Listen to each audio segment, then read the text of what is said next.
Hello guys. तर हनीला स्कूलहून परत आणत होते म्हणजे तर रस्त्यात आहे ना ते शेजारी झाडझुड होते, तिथं गाय आहे ना खायला लागली बरं का. आणि त्याच्यानंतर मग त्यांचं ते घरवाल्यांचं लक्षच नव्हतं तिकडे.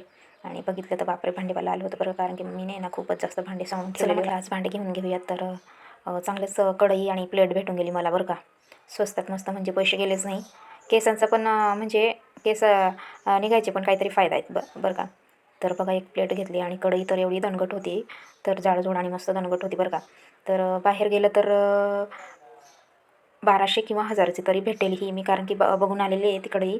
रोज मी जाते आणि ती कढई आहे ना बघून येते. आणि मला आहे ना मस्त घेऊ असं वाटतं, पण एवढं 1000-1200ची कढईच कोण घेणार आहे बरं, तुम्ही सांगा बरं.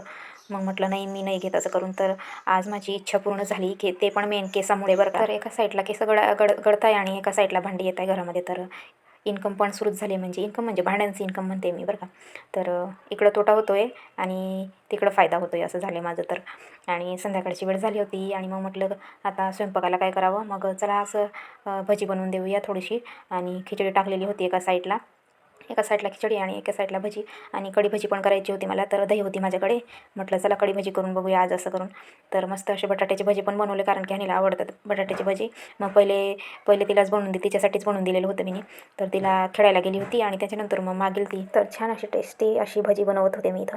तर खूप दिवस झाले होते भजी बनवलीच नव्हती मी बरं का. तर म्हटलं चला, बेसन पण होतंच आपल्याकडे, चला बनवून घेऊयात. तर आणि खेळून आली आणि तिला भूक लागलेली होती जोरात बरं का.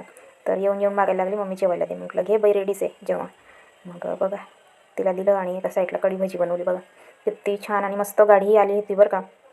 तर बघितलं तर मला वाटलं मी पहिल्यांदाच बनवते बरं का. तर अशी मस्त अशी कढी भजी झाली बघू शकता. तर कढी भजीसाठी एक लाईक आणि एक सबस्क्राईब तर व्हायलाच पाहिजे की नाही तुमच्याकडून. तर सबस्क्राईब करायला विसरू नका आणि कमेंट करा नक्की.